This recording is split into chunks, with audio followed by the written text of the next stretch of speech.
ಬೆಂಗಳೂರನ್ನೇ ಬೆಚ್ಚಿ ಬೀಳಿಸಿದಂತಹ ಪ್ರಕರಣ. ಆದರೆ ಶಾಸಕರಿಗೆ ಮಾತ್ರ ಇದು ತುಂಬಾನೇ ಸಣ್ಣ ವಿಷಯ. ಗಂಭೀರವಾದಂತಹ ವಿಚಾರಕ್ಕೆ ಉಡಾಫೆಯ ಉತ್ತರ.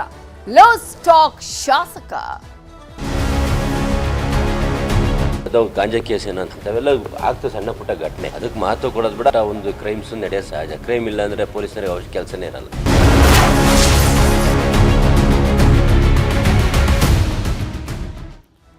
ಇಡೀ ಬೆಂಗಳೂರನ್ನೇ ಬೆಚ್ಚಿ ಬೀಳಿಸಿದಂತಹ ಪ್ರಕರಣ ಇದು. ಆದ್ರೆ ನಮ್ಮ ಶಾಸಕರಿಗೆ ಮಾತ್ರ ತುಂಬಾನೇ ಸಣ್ಣ ವಿಷಯ.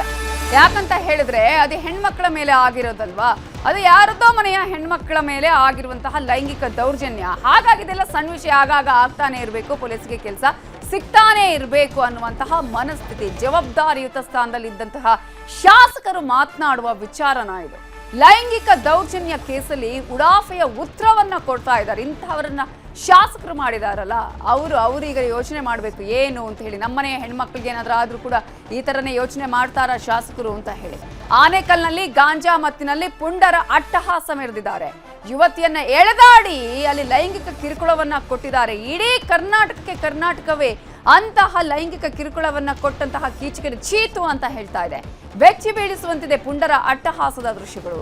ಕೀಚಕರ ಅಟ್ಟಹಾಸದ ಬಗ್ಗೆ ನ್ಯೂಸ್ 18 ನಿರಂತರವಾಗಿ ವರದಿಯನ್ನ ಮಾಡ್ತಾ ಇದೆ. ಕೀಚಕರ ಅಟ್ಟಹಾಸವನ್ನ ಇಡೀ ರಾಜ್ಯದ ಜನ ಖಂಡನೆ ಮಾಡಿದ್ದಾರೆ. ಆದ್ರೆ ನಮ್ಮ ಶಾಸಕರಿಗೆ ಮಾತ್ರ ಇದು ಸಣ್ಣ ವಿಷಯ.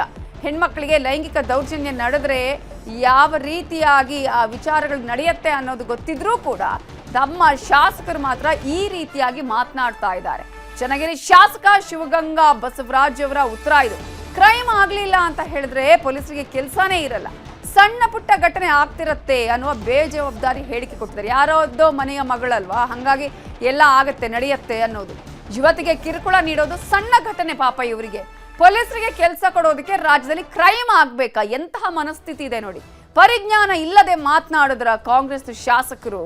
ಇಂತಹ ಪ್ರಶ್ನೆ ಕೇಳಬೇಕಾಗತ್ತೆ. ಇವ್ರಿಗೆ ಏನು, ಯಾರನ್ನ ಸಪೋರ್ಟ್ ಮಾಡ್ತಾ ಇದ್ದಾರೆ, ಯಾವ ಸ್ಥಾನದಲ್ಲಿದ್ದಾರೆ, ಅದರಲ್ಲೂ ಕಾನೂನು ಸುವ್ಯವಸ್ಥೆಯ ವಿಚಾರ ಅಂತ ಹೇಳಿ ಬಂದಾಗ ಇವರು ಮಾತನಾಡುವಂತಹ ರೀತಿ ನೋಡಿದೆ.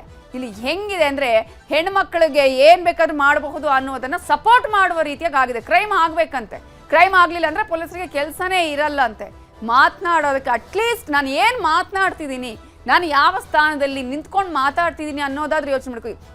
ಸ್ಥಾನ ಹೋಗ್ಲಿ, ಅಟ್ಲೀಸ್ಟ್ ಮಾನವೀಯತೆ ಈ ತರ ಆಗಬಾರ್ದು ಅನ್ನುವಂತಹ ಒಂದೇ ಒಂದು ಹೇಳಿಕೆಯನ್ನು ಕೂಡ ಬರ್ಲಿಲ್ಲಲ್ಲ ಇವರ ಬಾಯಿಂದ. ಅದು ಯಾರೋ ಒಬ್ರು ಅದು ಗಾಂಜಾ ಕೇಸ್ ಏನಂತ ಓದಿದೆ ಪೇಪರ್ನಲ್ಲಿ. ಅಂಥವೆಲ್ಲ ಆಗ್ತದೆ, ಸಣ್ಣ ಪುಟ್ಟ ಘಟನೆ. ಅದಕ್ಕೆ ಮಹತ್ವ ಕೊಡೋದು ಬೇಡ ಅಂತ ಇದ್ರು ತನಿಖೆ ಮಾಡ್ತಾರೆ, ಅವ್ರಿಗೆ ಯಾರು ಪನಿಷ್ಮೆಂಟ್ ಮಾಡೇ ಮಾಡ್ತಾರೆ. ಯಾವುದೇ ಸರ್ಕಾರ ಬಂದ್ರೂ ಸಹಜ, ಸಣ್ಣ ಪುಟ್ಟ ಒಂದು ಕ್ರೈಮ್ಸ್ ನಡೆಯೋ ಸಹಜ. ಕ್ರೈಮ್ ಇಲ್ಲ ಅಂದ್ರೆ ಪೊಲೀಸರಿಗೆ ಅವಶ್ಯ ಕೆಲಸನೇ ಇರಲ್ಲ. ಸಣ್ಣ ಪುಟ್ಟ ಕ್ರೈಮ್ ಆಗಿರ್ತವೆ, ಆಗಿಲ್ಲ ಅಂತಲ್ಲ, ನಡೆದಿದೆ. ಅದನ್ನ ಏನು ಮಾಡ್ಬೇಕು, ಪನಿಷ್ಮೆಂಟ್ ಮಾಡ್ತೀವಿ. ಅದು ಯಾರು ಯುವತಿಯ ಮೇಲೆ ಗಾಂಜಾ ಗ್ಯಾಂಗ್ ಅಟ್ಟಹಾಸ ಮಾಡಿದಂತಹ ಈ ಒಂದು ಪ್ರಕರಣಕ್ಕೆ ಸಂಬಂಧಪಟ್ಟ ಹಾಗೆ ಕೊನೆಗೂ ಐವರನ್ನ ಪೊಲೀಸರು ಬಂಧಿಸಿದ್ದಾರೆ. ಬನ್ನೇರುಘಟ್ಟ ಪೊಲೀಸರು ಐವರನ್ನ ಅರೆಸ್ಟ್ ಮಾಡಿದ್ದಾರೆ. ಇದು ನ್ಯೂಸ್ 18 ಕನ್ನಡ ನಿರಂತರ ವರದಿಯ ಬಿಗ್ ಇಂಪ್ಯಾಕ್ಟ್. ಮೊನ್ನೆ ಘಟನೆ ಆಯಿತು, ನಿನ್ನೆ ಇಡೀ ದಿನ ನ್ಯೂಸ್ 18 ಕನ್ನಡ ಈ ಸುದ್ದಿಯನ್ನ ಬಿತ್ತರಿಸಿದೆ. ಯಾಕೆ ಆರೋಪಿಗಳ ಬಂಧನ ಆಗಿಲ್ಲ, FIR ದಾಖಲಾಗಿಲ್ಲ, ಆಕೆಗೆ ಮೇಲೆ ಲೈಂಗಿಕ ದೌರ್ಜನ್ಯ ನಡೀತಾ ಇದ್ರೂ ಕೂಡ, ಆಕೆ ದೂರು ಕೊಟ್ಟರು ಕೂಡ ಅಲ್ಲಿ ಯಾವುದೇ ಕ್ರಮ ಆಗಿರಲಿಲ್ಲ. ಪೊಲೀಸರ ಮೇಲಿನ ಅನುಮಾನ ಇತ್ತು ಈ ಪ್ರಕರಣದಲ್ಲಿ. ನ್ಯೂಸ್ 18 ವರದಿ ಬಳಿಕ ಎಚ್ಚೆತ್ತುಕೊಂಡಿದ್ದಾರೆ ಬನ್ನೇರುಘಟ್ಟ ಪೊಲೀಸರು.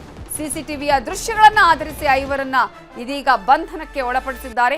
ಜಾನ್ ರಿಚರ್ಡ್, ಪುನೀತ್ ಕಾಡೆ, ವಾಸಿ ಅನುಷ್ ಮದನ್, ಅರುಣ್ ಕಾಣಿಕ್ಯ ಸ್ವಾಮಿ, ಈ ಐವರನ್ನ ಇದೀಗ ಬಂಧಿಸಿದ್ದಾರೆ. ಐವರನ್ನ ಬಂಧಿಸಿ ವಿಚಾರಣೆಯನ್ನ ಮಾಡ್ತಾ ಇದ್ದಾರೆ ಪೊಲೀಸರು. ಈ ಘಟನೆ ಬಗ್ಗೆ ಪ್ರತಿಕ್ರಿಯಿಸಿದ್ದಾರೆ ಗೃಹ ಸಚಿವ ಪರಮೇಶ್ವರ್. ಇಂತಹ ಘಟನೆಗಳನ್ನ ನಾವು ಲಘುವಾಗಿ ಪರಿಗಣಿಸಲ್ಲ. ಗೃಹ ಸಚಿವರು ಹೀಗೆ ಹೇಳ್ತಾರೆ, ಆದ್ರೆ ಪಾಪ ನಮ್ಮ ಶಾಸಕರು ಇನ್ನೊಂದ್ ಕಡೆ ಬೇರೆ ರೀತಿಯಲ್ಲೇ ಹೇಳ್ತಾರೆ. ಕೂಡಲೇ ಕೇಸ್ ಹಾಕಿ ಅರೆಸ್ಟ್ ಮಾಡೋ ಕೆಲಸ ಮಾಡ್ತೇವೆ. ಇನ್ನು ಆನೇಕಲ್ ತಾಲೂಕಿನ ಮೈಲಸಂದ್ರ ಬಳಿ ಮೊನ್ನೆ ದಿನಸಿ ತರೋದಕ್ಕೆ ಅಂಗಡಿಗೆ ಹೊರಟಿದ್ದ ಯುವತಿ ಮೇಲೆ ಗಾಂಜಾ ಗ್ಯಾಂಗ್ ಅಟ್ಯಾಕ್ ಮಾಡಿತ್ತು. ಯುವತಿಯ ಮನೆ ಬಳಿ ನುಗ್ಗಿ ಗ್ಯಾಂಗ್ ಗಲಾಟೆ ಮಾಡಿತ್ತು. ನೆರವಿಗೆ ಧಾವಿಸಿದ ಸ್ಥಳೀಯರ ಮೇಲೂ ಕೂಡ ಹಲ್ಲೆಯನ್ನ ಮಾಡಿತ್ತು. ಆತ ಒಬ್ಬ ಸಹಾಯ ಮಾಡ್ದ ಅಂತ ಹೇಳಿ ಆತನ ವಿರುದ್ಧವೇ ಪ್ರಕರಣವನ್ನ ಕೂಡ ದಾಖಲಿಸಿದ್ರು. ಎಂತಹ ಪರಿಸ್ಥಿತಿ ನೋಡಿ. ಯಾಕಂದ್ರೆ ಯಾರೋ ಹೆಲ್ಪ್ ಮಾಡೋದಕ್ಕಿಂತ ಮುಂದೆ ಯಾರು ಬರೋದಿಲ್ಲ, ನಮ್ಮೇಲೇನೆ ಕೇಸ್ ಆಗುತ್ತೆ ಅಂತ ಹೇಳಿ ಯಾರಾದ್ರೂ ಏನಾದ್ರೂ ಮಾಡ್ತಾ ಇದ್ರು ಕೂಡ ಸುಮ್ಮನೆ ನಿಂತ್ಕೊಂಡು ನೋಡ್ಬೇಕಾದಂತಹ ಪರಿಸ್ಥಿತಿ ಎದುರಾಗುತ್ತೇನೋ ಈ ರೀತಿಯಾಗಿ ಪೊಲೀಸರು ಮಾಡಿದ್ರೆ. ಘಟನೆಗಳು ನಡೆದಾಗ ಯಾರು ಅದರಲ್ಲಿ ಭಾಗಿಯಾಗಿರ್ತಾರೆ ಅವ್ರ ಮೇಲೆ FIR ಮಾಡ್ತಾರೆ, ಕರ್ಕೊಂಡು ಬಂದು ಅವ್ರಿಗೆ ಏನು ಕಾನೂನು ಪ್ರಕಾರ ಕ್ರಮ ತಗೋಬೇಕು ತಗೊಳ್ತಾರೆ.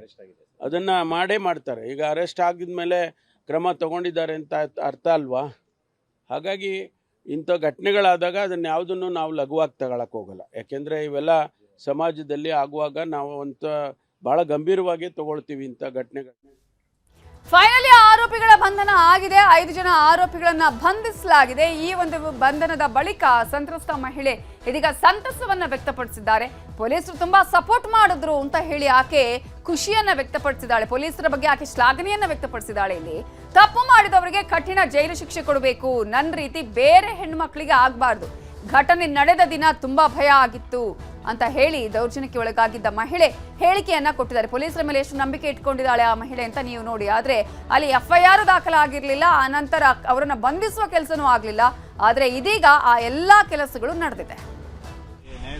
ನ್ಯಾಯ ಸಿಕ್ಕಿದೆ ಸರ್, ತುಂಬ ಖುಷಿ ಆಗ್ತಾ ಇದೆ. ಇವಾಗ ಪೊಲೀಸ್ ಅವರು ತುಂಬ ಸಪೋರ್ಟ್ ಮಾಡಿದ್ರು, ಮೀಡಿಯಾ ಅವರು ತುಂಬ ಸಪೋರ್ಟ್ ಮಾಡಿದ್ರು, ತುಂಬ ನ್ಯಾಯ ಸಿಕ್ಕಿದೆ ನನಗೆ.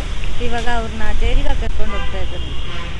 ಜೈಲಿಗೆ ಏನು ಶಿಕ್ಷೆ ಆಗ್ಬೇಕು ಅವ್ರಿಗೆ ಜೈಲಲ್ಲಿ ಶಿಕ್ಷೆ ಕೊಡ್ಬೇಕು ಸರ್. ಅವ್ರಿಗೆ ಏನು ಶಿಕ್ಷೆ ಕೊಡ್ತಾರೋ ಕೊಡಬೇಕು. ಅದು ಕಾನೂನು ಪ್ರಕಾರ ಏನಿದೆಯೋ ಅದು ಕೊಡೋಕೆ ಹೇಳಿ ಸರ್. ಈ ರೀತಿ ಯಾವುದು ಹೆಣ್ಮಕ್ಳಿಗೆ ಈ ಥರ ನಂತರ ಆಗಿರೋ ಥರ ಬೇರೆ ಹೆಣ್ಮಕ್ಳಿಗೆ ಯಾರಿಗೂ ಆಗಬಾರ್ದು ಸರ್. ಈ ಥರ ಆ ಕ್ಷಣಕ್ಕೆ ನಿಮ್ಮ ಮೇಲೆ ಅಟ್ಯಾಕ್ ಮಾಡಿದಾಗ ಏನು ಅನಿಸ್ತು ನಿಮಗೆ?